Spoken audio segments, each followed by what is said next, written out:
Assalamualaikum warahmatullahi wabarakatuh. Perkenalkan, nama saya Rika Ulansari dengan NIM 220141140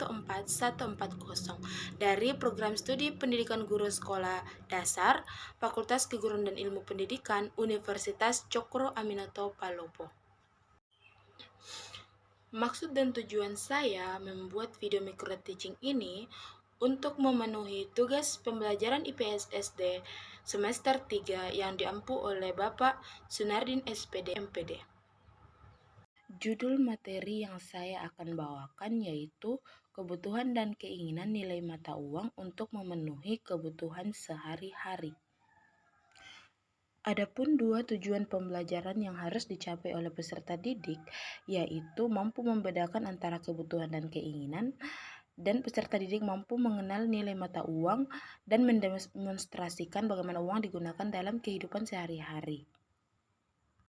Adapun model pembelajaran yang saya gunakan yaitu model pembelajaran kontekstual atau contextual teaching learning. Sintak.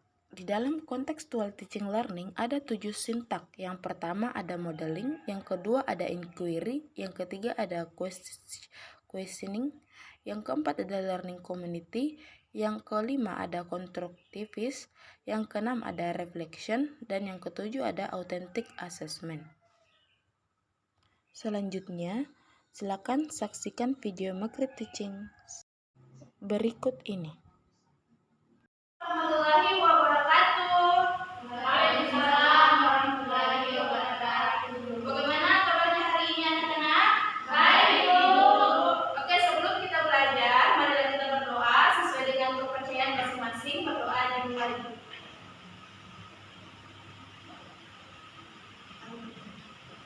Baik, hari ini kita akan belajar tentang kebutuhan dan keinginan nilai mata uang untuk memenuhi kebutuhan sehari-hari. Ada yang tahu apa itu kebutuhan dan keinginan? Tidak tahu. Jadi kebutuhan adalah segala sesuatu yang dibutuhkan manusia untuk mempertahankan kelangsungan hidupnya secara alamiah melalui pencapaian kesejahteraan. Jadi kebutuhan itu terbagi menjadi 3. Ada kebutuhan primer, sekunder, dan tersier. Kebutuhan primer itu adalah kebutuhan dasar seperti tempat tinggal, makanan, pakaian. Kemudian yang kedua yaitu ada kebutuhan sekunder, yaitu kebutuhan yang menunjang hidup dan bisa ditunda setelah kebutuhan primer terpenuhi. Kemudian kebutuhan yang ketiga yaitu kebutuhan tersier, yaitu kebutuhan yang berkaitan dengan usaha penciptaan atau meningkatkan harga diri, prestise atau gengsi. Kemudian keinginan adalah suatu benda atau jasa yang ingin dimiliki maupun hal yang ingin dilakukan tetapi tidak selalu berdampak signifikan jika tidak terpenuhi. Kira-kira di sini ada yang tahu mengapa kebutuhan manusia itu tidak terbatas? Ada yang tahu kenapa? Saya, Bu. Ya, silakan. Karena kodratnya manusia yang merasa selalu kurang, faktor alam dan lingkungan masyarakat. Yang ketiga, faktor perdagangan internasional. Yang keempat, faktor demonstrasi efek. Berdasarkan faktor yang Ibu akan membagi kalian menjadi beberapa kelompok. Jadi yang berada di depan ini adalah kelompok 1, kemudian yang di belakang adalah kelompok 2. Nah, tugas kalian yaitu kelompok 1 dengarkan tugasnya ya. Jadi kelompok 1 itu mencari pengertian nilai mata uang dan fungsi dari mata uang. Sudah dipahami?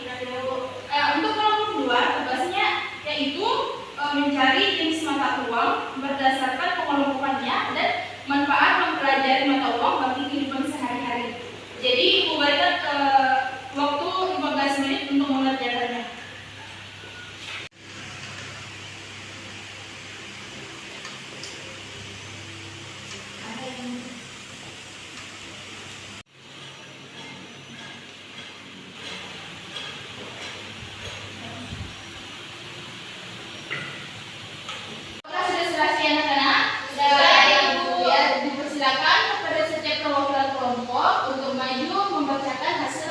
Diskusinya.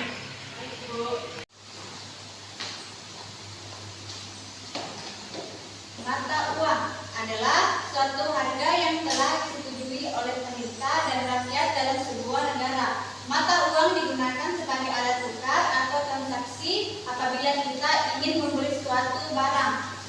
Fungsi dari mata uang: 1. Sebagai alat tukar, 2. Sebagai satuan nilai, 3. Mata uang sebagai penyimpanan nilai, 4. Sebagai alat pembayaran dan alat pengelompokan.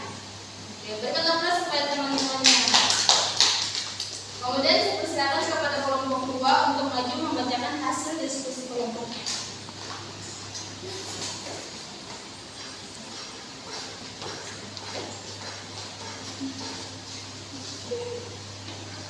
Jenis mata uang berdasarkan pengelompokannya ada 4. Yang pertama berdasarkan bahan pembuatannya, kedua berdasarkan nilai, ketiga berdasarkan lembaga yang menerbitkan, dan yang keempat berdasarkan kawasan.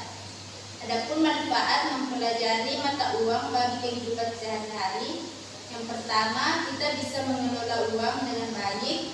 Kedua, kita bisa belajar matematika seperti penjumlahan dan pengurangan.